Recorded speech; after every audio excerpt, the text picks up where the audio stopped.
It's 1998, and it'll be close to 30 years since the world was introduced to Scooby-Doo.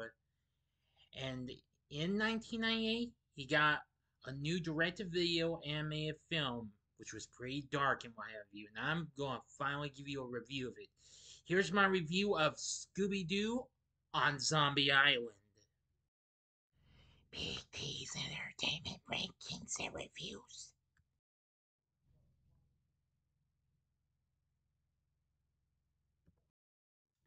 So, greetings, my fellow YouTubers, and welcome to Big D's Entertainment Rankings and Reviews. My name is Noel, better known to as the Big D, and this time around I bring to you a review of the 1998 direct-to-video animated mystery comedy horror flick Scooby-Doo on Zombie Island, released by Hanna-Barbera and Warner Brothers. The first Scooby-Doo film to ever be distributed through Warner Brothers. Anyway, in the films, Shaggy, Scooby, Fred, Velma, and Daphne reunite after a year-long hiatus from Mystery Incorporated to investigate a bayou island said to be haunted by the ghost of the pirate Morgan Moonscar. The film was directed by Jim Stenstrom from a screenplay by Glenn Leopold. The film was released on video on September 22nd, 1998. Anyway, Scooby's popularity had grown in the 90s due to reruns of all the Scooby series, including the recent hit, A Pup Named Scooby-Doo, on Cartoon Network. Time Warner, the parent company to the channel, suggested developing a direct-to-video film on the property. And the team at Hanna-Barbera, collaborating with Warner Bros. Animation, which was in the process of absorbing that studio at that time, consisted of many veteran artists and writers. Now, many of the original voice actors of the series were replaced for the film, except Frank Welker, who returned to voice Fred Jones. It was also the first of four Scooby-Doo direct-to-video films to be animated overseas by Japanese animation studio Muka Animation. There would be songs done by the rock band Sky Cycle, who I'm not too familiar with, the other being the band Third Eye Blind. Just a year after I was introduced to them by their big hit Semi Charmed Live. They, of course, do, well, a rockin' version of the Scooby-Doo Where Are You theme song. This film is also dedicated in memory of Don Masick, Scooby's original voice actor, who died a year prior.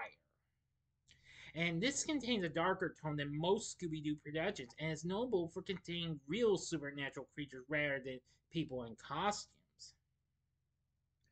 Well, let's get started.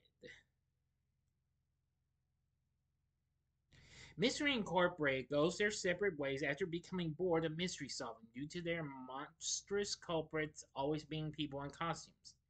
Daphne, along with Fred, starts running a successful television series determined to hunt down a real ghost rather than a fake one. Sometime later, Fred contacts Velma, Shaggy, and Scooby-Doo to reunite for Daphne's birthday. They embark on a road trip scouting haunted locations across the U.S. for Daphne's show, only to encounter more fake monsters. Arriving in New Orleans, they are invited by Lena Dupree to visit her workplace at Moonscar Island, an island allegedly haunted by the ghost of its pirate namesake, Morgan Moonscar. Though they are skeptical, the gang agrees. On the island, they meet ferryman Jacques, Lena's employer, Simone Lenore, who lives in a large mansion on a pepper plantation. Simone's gardener, Beau. Shaggy and Scooby encounter Moonscar's ghost, who becomes a zombie while the gang receives several ghostly warnings there. Despite this, they stay overnight still skeptical.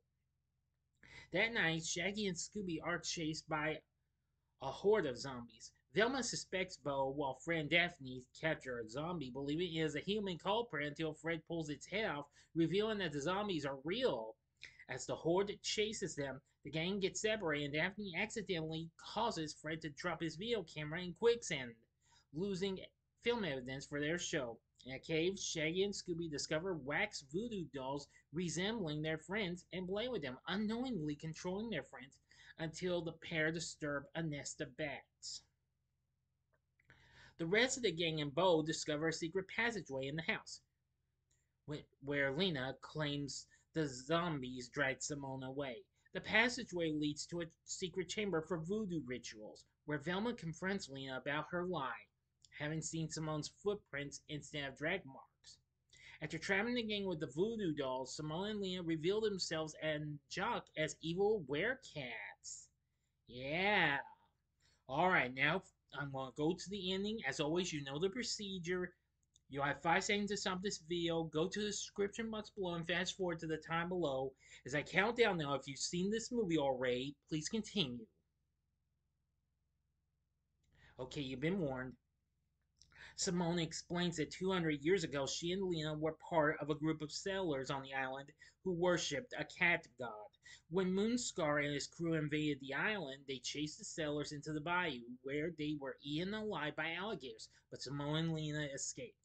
They prayed to their cat god to curse Moonscar and were transformed into immortal werecats. They killed the pirates, but later realized that invoking the cat god's power had also cursed them. Every harvest moon since, they lured and exploited victims to drain their lives and preserve their immortality, hiring Jacques along the way to facilitate their plot in exchange for making him immortal. With the zombies and ghosts being their previous victims who awaken every harvest moon to try to scare people away to prevent them from suffering the same fate.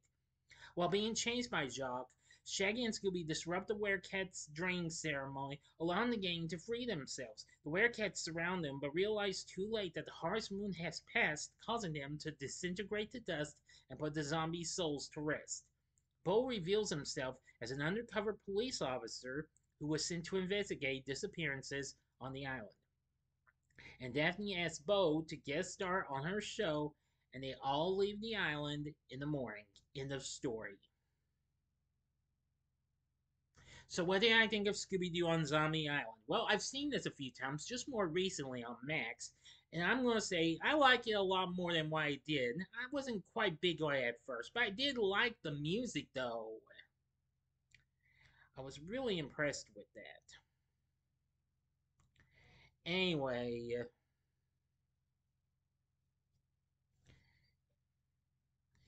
this film was really exciting and what have you, and really frightening and what have you for a Scooby Doo film. After its release, it received positive reviews, complimented its animation and its story.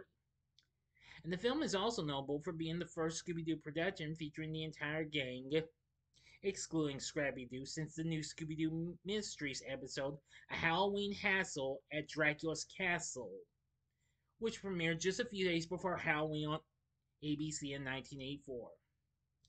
It also became the first in a long running series of directed TV or video Scooby Doo films. A month later, after its release, it debuted on Cartoon Network exclusively on Halloween. They later followed up with another film the following October in Scooby Doo and the Witch's Ghost, which I'll be talking about that in the next video. While 2 decades after this film's release, Warner Bros. Animation developed a standalone retcon reboot film called Return to Zombie Island from a different creative team, released in 2019, which I've seen one time, but might rewatch that again, maybe review it sometime down the road. Maybe next Spooktacular October, maybe I'll review some more Scooby Doo movies down the road. We'll see. For other reviews, Rotten Tomatoes has this at a score of 88%, certified fresh, and I say like it. The Chicago Tribune described the film as ambitious and calls it a nostalgic hoot that resurrects all the touchstones of the original cartoons. Entertainment Weekly praised the film as fast, fun, and filled with knowing winks, the mystery honors, the show's beloved structure, but writ large. Yeah, there were just so many and what have you.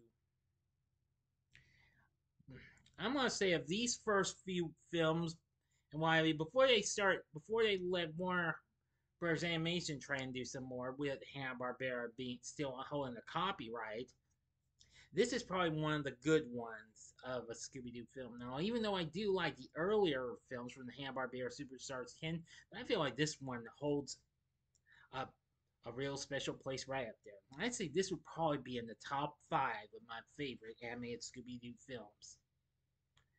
Would it be out the ones that I like from the Superstars 10?